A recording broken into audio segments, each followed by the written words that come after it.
This is my video number 36. In this video, I am going to continue with the topic criteria for congruence of triangles. In my previous video, I explained you SAS, ASA, AAS, SSS and RHS. Also, I explained you with the help of a demonstration uh, of this criteria SAS.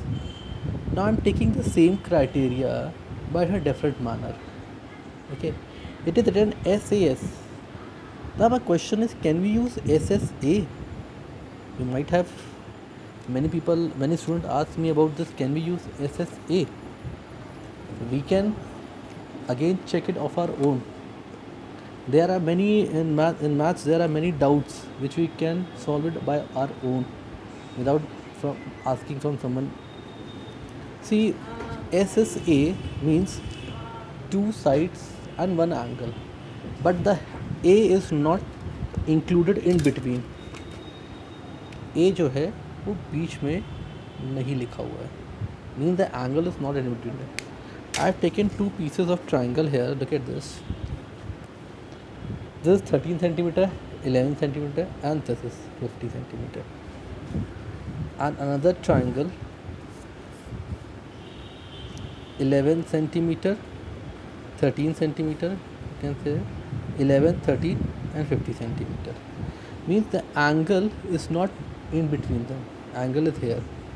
Let's check whether they overlap each other. This is 11 centimeter and this is also 11 centimeter. I'm putting over each other.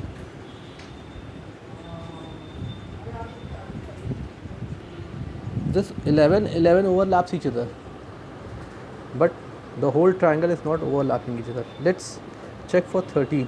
Let's check it from back side. It this 11, this 11. Let's check from back side. Like this. In any order you can check it. It not overlap. You can check it like this. It will not overlap. Let's check for 13. See the 13, the side 13 is overlapped. That line segment is overlapped by the 13 centimeter. But what about the whole triangle? Is it overlapping? Let's put it like this. Then check it. Not overlapping. Let's check for angles here. Angle 50 degree. This angle 50 degree. See, angle is covering each other, but not the whole triangle. So in this way we can check for other criteria like ASA, AAS, SSS, RHS and all the things. I am leaving these criteria on you people to do it of your own. Okay, and send me the video of this. Now let's do questions from exercise 7.1. In exercise 7.1, question number 1, we have been given a quadrilateral. So before starting this question, let me give you one mantra. Whenever you get a shape in maths, always draw the shape if it is possible. We have been given a quadrilateral A,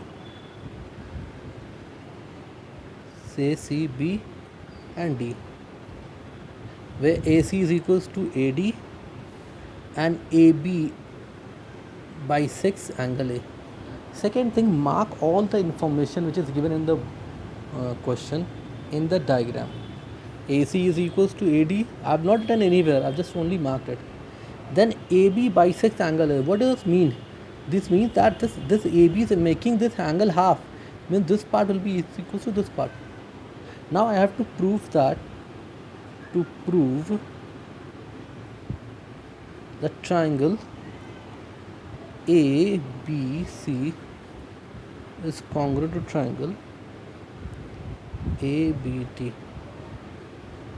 Proof. How will you start this? See, the triangle which is to be proved, you have to take it from there only.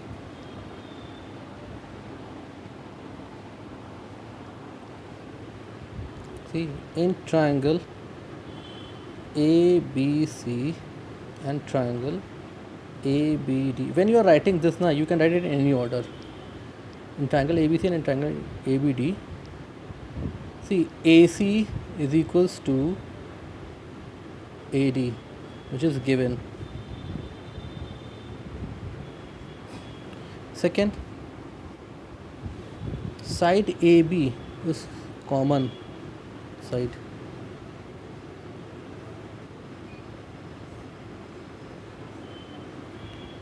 Third, one angle is same. What is that? CAB. CAB is equals to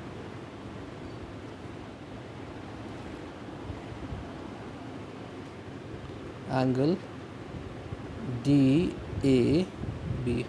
Why? Because AB bisects angle A. Now this implies that here you have to be very careful, children, when you are writing the congruency of triangles. See, when you are writing the first one, ABC, you can write in any order, but then the second one, it should be in order. See, here ABC, and ABD. Here this angle A is this angle. Okay, so this is equal to this angle. So here also I will write A. Then AB is equals to, I will write AB here also, and the last is D. Now you can see that AC is equals to AD. It is given. So this is by which criteria? SAS. SAS criteria. Remember, one pair of equal sides make one S. So this and this make one S. This side is common, so it will make another S. And this angle and this angle make one A, that is this A. So with this we can say that they are congruent. In the question it is asked that what can you say about BC and AD? See, BC and AD, see, when they are congruent means they will overlap each other. So BC will overlap BD, or from that, and from this part also we can say that BC is BD. BC is equals to BD. Now what is this called? BC is, why BC and BD equal? The reason is this: it is the corresponding part of congruent triangle. CPCT, corresponding part of congruent triangle. That's why they are equal.